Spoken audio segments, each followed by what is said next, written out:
Diogenes of Sinope was an ancient Greek philosopher and one of the founders of Cynicism, the idea that we are just reasoning animals and the purpose of life and the way to gain happiness is to achieve virtue.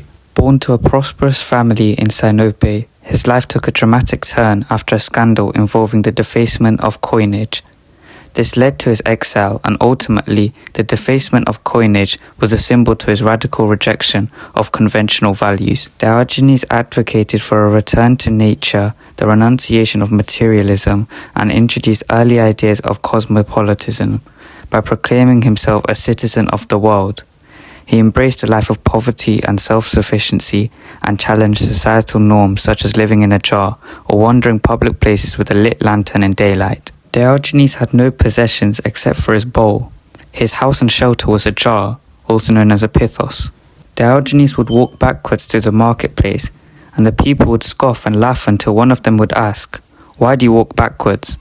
Diogenes said, "Because men live their whole lives backwards, but I can turn around easily," and then would turn and walk normally afterwards. Diogenes said when a man buys a bowl, he tests it to see if its sound rings true, but men do not test a life. After seeing a child scooping water out of a puddle with his hands, he threw away his bowl in anger of his own stupidity and threw away his only possession, truly renouncing materialism. His reason was that he was not aware until that moment that nature had already provided with one cup and cried out, "What a fool I have been." When a boy was caught stealing a bowl from a temple and was hauled away by the temple officials, Diogenes said, "Look, look. The big thieves carry the small thief away to be punished." Randomly, a politician invited Diogenes into his luxurious house, where he was warned not to spit on the floor.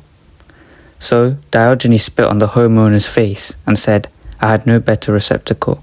For Diogenes, the house was too beautiful, and the only filthy thing was the politician. In fact, he openly engaged in behaviors that defied social norms. A passerby looked at Diogenes' state of living and called him a dog. Diogenes started urinating all over him, and when the passerby exclaimed, "What are you doing?" he said, "What? You just called me a dog." When asked why he was a dog, Diogenes said, "I fawn over who gives to me, I bark at who denies me, and I sink my teeth into scoundrels." When asked what type of dog he was, Diogenes said, "When hungry a Maltese, when full a Molossian, two breeds people praise but do not take hunting for fear they will not be able to keep up." He saw dogs as living in the present and being happy, which was the ultimate goal for humankind. Plato was walking home from a prestigious meeting at the temple of Dionysus. Diogenes was sitting by the road washing his own vegetables. Plato said, "If you had come to pay court to Dionysus, you would not have to wash your own vegetables." Diogenes replied, "If you had washed your own vegetables, you would not have to go pay court to Dionysus." Plato had recently described man as a featherless biped, or a chicken. This was supposedly the most perfect example and definition of man from Plato. In response, Diogenes stormed his class with a plucked bird and screamed, "Behold, this is Plato's human." In July 336, Diogenes attended the 111th Olympic Games, when a herald announced, "Dioxippus has defeated the other men." He retorted, "On the contrary, he defeats slaves, while I defeat men."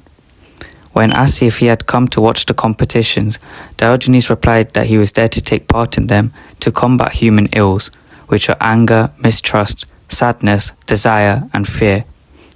At the Isthmian Games, he even crowned himself victor by placing a pine on his mind, an act that prompted the Corinthians to try to remove it. Talking about royalty, the commander of the expedition against Persia at the Isthmus of Corinth, Alexander the Great, asked Diogenes if there was anything he wanted. Diogenes replied, "Yes, that you should stand a little out of my sun." Alexander was so impressed by this, and when laughing and joking about the philosopher as they walked away, he proclaimed, "But I'll tell you this, if I were not Alexander, I would be Diogenes," where Diogenes said, "If I were not Diogenes, I would like to be Diogenes." Diogenes introduced early ideas of cosmopolitanism by not being nationalistic in his state, but calling himself a citizen of the world. Diogenes said, "When I look upon doctors, philosophers, and navigators, I think man must be the most intelligent animal. When I look upon dream interpreters, fortune tellers, and those proud of conceit of wealth, I think man must be the most foolish. He walked around with a lamplight in daytime, seeking for an honest man. Diogenes would clasp his naked body against frozen statues in winter and roll in the scorching sand in the height of summer, disagreeing with comfort, seeing no value in it, and a limitation to his liberty. Diogenes died at the old age of 90, which was very old for the time. He showed little concern for his burial, instructing that his body be discarded, either left unburied outside the city wall for wild animals or dumped in a river. Many asked, but could it be that you wish that your body be the food of vultures and wild beasts? Not at all, he would reply, as long as you provide me with a stick to chase those creatures away. But you'll be dead, they say. Ah, yes. If in death I cannot be aware of anything, how could the bites of wild creatures hurt me? Diogenes did not care for death and wanted to be reunited with the nature of the earth he lived on.